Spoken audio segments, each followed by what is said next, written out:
Andrico, because as I heard, he's presidential material.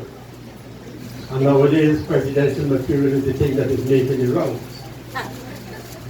But some make it and some don't make it. But speaking to the occasion of Comrade Basir's passing, I remember Comrade Basir once told me at a meeting, I think at the very bottom of House here, that there were so many people who wanted to speak. He said, Comrade Rohi, better make it short and sweet.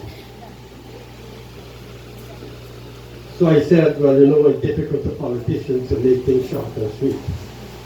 We say make it tight then, as the program, chairman of the program said. So I'll do that.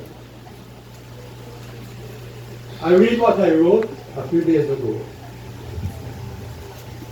And I wrote as follows. Like all my political acquaintances, I came to know Comrade Basir in the early years of the 50 years of my political life.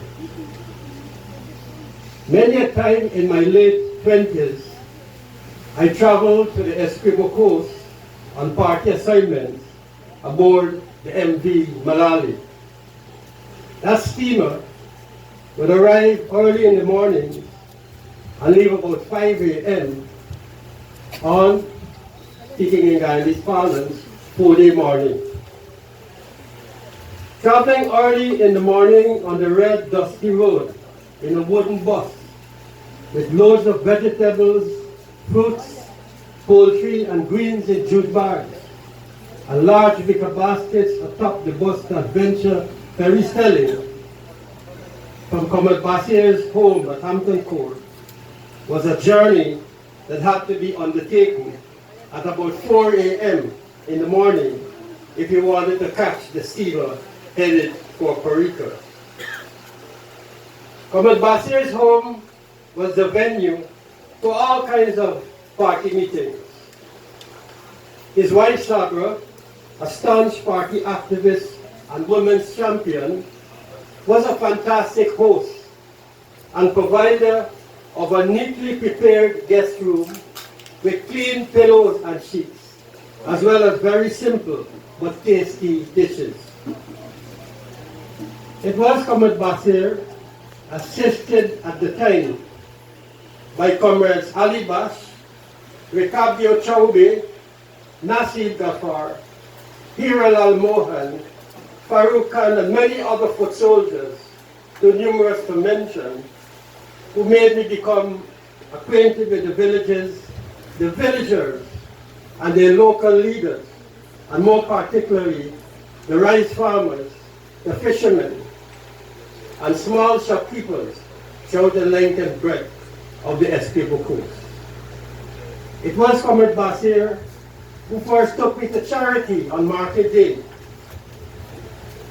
and to the many villages along the banks of the Pomeroon River. Visits in those days lasted sometimes for a weekend or an entire week. So intense was this program prepared for visiting colleagues. Public meetings, bottommost meetings, meetings on the landings, and seminars and conferences were everyday occurrences organized by this great comrade. Everybody knew him. There was not a nook or cranny that Tabrak was not welcomed and listened to. His messages were the messages of the people. The struggle for the restoration of democracy, free and fair elections, and for the general and specific improvement in the standard of living of the people on the coast was heard in villages from Charity to Supernal. Facing police harassment, political intimidation and victimization, Comrade Basir stood his ground and fought back, not alone, but with Sabra at his side, together with the unswerving support and solidarity of his countrymen and women. As a parliamentarian, he was held in high veneration as a politician, as a person of great attainment. Comrade Bassir was and remains the embodiment of Cheddi Jagan's legacy. Wisdom and accumulated experience in political and social life, fully utilized to represent the party to which he belonged. Comrade Bassir was not known to be a bitter person. On the contrary, though firm yet flexible, he was a tender-hearted and likable person.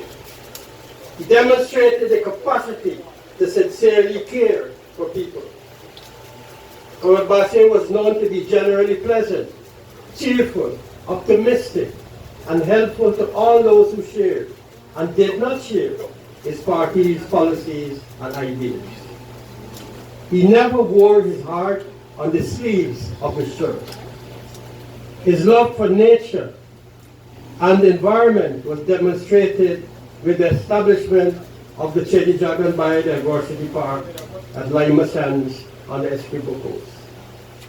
Bassir was a wonderfully versatile comrade. He was successful in keeping the balance between the dignified and the undignified in his presence. It is to be regretted that his life could not have been extended to carry on with the great work he so energetically and indefatigably began in his younger and later days of his life.